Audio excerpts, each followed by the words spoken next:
तू निकाल.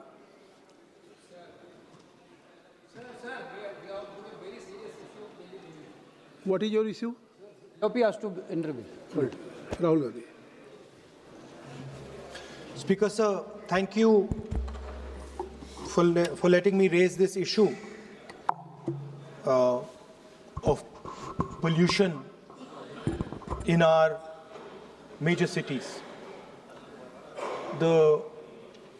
Most of our cities, major cities, are living under a blanket of poisonous air. Millions of children are getting lung disease. Their future is being destroyed. People are getting cancer. Older people are struggling to breathe. This is an interesting issue because I'm certain that there will be full agreement between the government and us on this issue. This is not a this is not an ideological issue. This is, everybody in this house would agree that air pollution, the damage it is doing to our people, is something that we would like to cooperate on. I think it's important that the government develops a plan for how to get rid of air pollution in our cities. We are more than happy to cooperate with the government on developing such a plan. There are not many issues these days that the government and the opposition, entire opposition, can agree on, and I think it's a very good idea that we have at least one. You are rightly said, but during 0 hour, Sir, let me finish. I think so there is a time constraint. If you want to bring some resolution under any appropriate law, so Speaker will allow for a debate for the, I think, let me just kindly make it brief. Let me conclude. Please. So I think this is an issue where, everybody says government, opposition, fighting all the time. This is one issue where we can show the country that we can also plan and work together to solve something that is critical. I think the government should have a discussion in Parliament. We should all have a discussion in Parliament. And we should try and not make it a discussion where we are abusing you and you are abusing us. I think we should make it a discussion where we are participating, we are showing the country that on this fundamental issue there is agreement, and the best minds are going to be put into place to solve this issue. Thank you. I think it would be good if we have a discussion, detailed discussion, and then the Prime Minister puts in place a plan for each city, methodical, systematic plan on how within the next 5 or 10 years, maybe we cannot resolve the problem, but how we are going to impact the problem and make life for our people easier. Thank you, Speaker. Shri Kiran Rijiju ji. The Honourable Leader of the Opposition, Rahul Gandhi ji, has made a statement in the form of suggestion. The member of the Congress party in the Business Advisory Committee had also raised this issue, and some other parties, and from the government side also. And government from the day one had made our position very clear that on all important matters, government is ready to discuss and also to find out solutions, taking along the suggestions from all the members, including the principal opposition party led by Rahul Gandhi ji. So the matter was placed in the Business Advisory Committee as we had discussed about the election reforms, including the special intensive revision. Under the various laws, various rules, we will see how we will take up this discussion. But Please, the matter was brought in the BSc, so if he is responding during 0 hour, you can understand. Government is ready to discuss. No, you can understand. No, just wait. Government is always prepared to have discussion under any rule, but only what the point I want to make is, since the matter was brought in the BSc, we will come back and let us see how we can structure the discussion into, and then we are ready to take up this matter. Dhanyavad. Dhanyavad.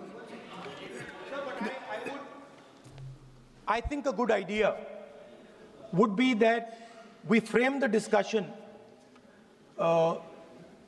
not on us saying what you have not done, and not on you saying what we have not done, but simply saying that what are we going to do for the people in India in the future? What are the action steps that we need to take? So I would say that it would be an interesting experiment to see if instead of you blaming us and we blaming you, we can try and say on this one issue where we agree, there's no disagreement, there we say, listen, let us just talk about the future of the people. It is not a question of any blame game. I think so, Minister, Parliamentary Affairs Minister, you also responsible. Can kindly, anybody wants to bring, so in any form of the resolution and in BSc will take decision under the leadership of Honorable Speaker. Zero. Sri Ashuddin Owaisi sir, Ashuddin Owaisi ji. बहुत शुक्रिया sir. अरे मैं आपके जरिए से हुकूमत से इस बात का मुतालबा करता हूँ से अच्छा विषय उठाया कि कौमी अरबी और उर्दू की जामिया मुल्क के मुख्तलिफ रियासतों में कायम किया जाए। मोहतरम चेयरमैन साहब, अरबी और उर्दू महज एक ज़बान नहीं है, बल्कि ये हमारी इस मुल्क एक अजीम तहजीबी विरसा भी है, और अक़वाम मुत्तहिदा के 6 ऑफिशियल लैंग्वेजेस में अरबी को माना गया, और ये हमारे एक सॉफ्ट पावर के लिए, हमारी एक तहजीबी डिप्लोमेसी में एक बहुत बड़ा रोल अदा करता है अरब दुनिया से ताल्लुक़ात को फ़रोग़ देने के लिए। दूसरी तरफ चेयरमैन साहब, उर्दू हमारे आज शेड्यूल में 22 ऑफिशियल लैंग्वेजेस में उसको जगह दी गई है। ये ज़बान इस मुल्क में पैदा हुई है। इस ज़बान ने अंग्रेज़ों की आज़ादी के ख़िलाफ़ इनक़लाब जिंदाबाद का नारा दिया, बल्कि प्रेमचंद की किताब सोज़े वतन को अंग्रेज़ों ने उस पर पाबंदी लगाई थी, महज इसलिए कि उसमें मुल्क की हुब्बुल वतनी का जिक्र किया गया। सर, आप जानते हैं कि इस मुल्क में उर्दू बोलने वालों की तादाद कम हो रही है, इसीलिए मैं हुकूमत से इस बात का मुतालबा करता हूँ कि अरबी और उर्दू तालीम के फ़रोग़ के लिए मुल्क के मुख्तलिफ़ रियासतों में अच्छे इंफ्रास्ट्रक्चर के साथ एक जामिया को क़ायम किया जाए। और हुकूमत को ये समझना चाहिए, जानना भी चाहिए कि मेरे शहर हैदराबाद में 1918 में दायरतुल मारिफ ने अरबी को, भगवद गीता को संस्कृत में अरबी में तर्जुमा किया था, और अल-बिरूनी ने 11वीं सदी में उस वक्त चंद हिस्से महाभारत के अरबी में तर्जुमा किए थे। तो ये बहुत ज़रूरी है ताकि तालीमी लिसानी इसको हम फ़रोग़ दे सकें। और सर, मैं अपनी बात को ख़त्म करता हूँ। आप उर्दू शायरी को जानते हैं कि जोश ने उर्दू के बारे में शेर कहा था कि नदी का मोड़ चश्मे शीरी का ज़ेरो बम, चादर शबे नजूम की शबनम का रुख्त नम, मोती की आब गुल की महक, मोती की आब गुल की महक, माह नौ का खम, इन सब के इम्तिजाज से पैदा हुई है तू, और कितने हसीन उफ़क़ से हुवेदा हुई है तू। लम्हा मिला है कि नमक ख़ार हूँ तेरा, लम्हा मिला है लहजा मिला है कि नमक ख़ार हूँ तेरा, और सोहबत ज़बान में है कि बीमार हूँ तेरा। मैं उम्मीद करता हूँ कि हुकूमत इस बात पर गौर करेगी और हैदराबाद में जो मौलाना आज़ाद उर्दू यूनिवर्सिटी है उसको भी तरक्की करेगी, उसका मौसर करेगी। बहुत शुक्रिया सर। श्री प्रभाकर रेड्डी जी, प्रभाकर रेड्डी, बेमी रेड्डी जी।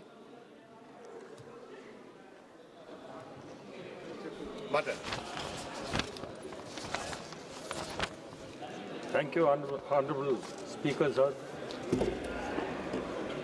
for giving me an opportunity to raise a matter of deep concern to lakhs of fishing families in Andhra Pradesh. Sir, Andhra, with a coastline of 974 kilometers, being the second largest coastline, and our main economy with these fishermen families, as the whole country knows, with this blue economy, you can say most of the aqua and marine products are from Andhra Pradesh, and most of it is exported out of country. So there's the issue in this, regarding this in Andhra Pradesh. The fishermen families are there. There is a, actually there is one fisherman, Juvaldina and Isukapalli in Nellore district have faced repeated intrusions of mechanized steel boats from Puducherry and Tamil Nadu, which enter Andhra Pradesh waters, destroy nets worth lakhs, seize their catch, and cause frequent conflicts resulting in severe financial loss and insecurity for traditional fishermen of Andhra Pradesh. Sir, because of these pressures, many of our traditional fishermen now aspire to shift towards deep sea fishing, where they can operate safely and productively. But current subsidy framework under the Pradhan Mantri Matsya Sampada Yojana makes this transition extremely difficult. The unit cost of deep sea vessel is 120 lakhs, with a subsidy of 72 lakhs for SC and ST fishermen and only 48 lakhs for OBC fishermen. For most traditional families, this cost is simply beyond reach. As a result, even after inauguration of this Jewel fishing harbour, which Andhra Pradesh government has constructed, there are not enough deep sea boats to utilize the harbour fully.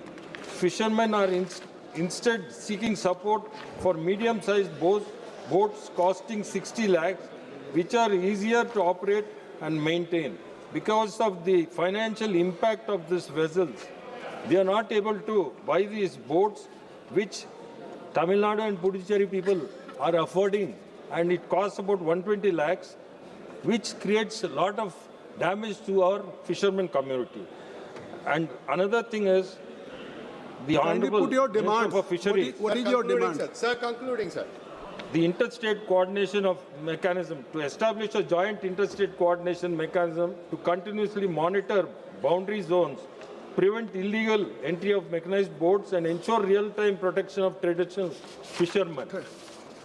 Financial assistance and targeted support. Special financial package must be provided for AP fishing community, particularly to support the transition towards deep sea fishing, as the current fleet strength is insufficient to compete with neighboring states, and they are not the steel boats that the neighboring states are using. So, Honorable Speaker, Andhra Pradesh fishermen are hard working and vital to India's marine economy. They deserve safety, fair access to waters, better infrastructure, and realistic pathway to deep sea fishing. I therefore urge the Honorable Minister of Fisheries to take urgent steps to address the cross-border fishing intrusion, revise the vessel subsidy norms of AP fishermen. Thank you, sir. Thank you.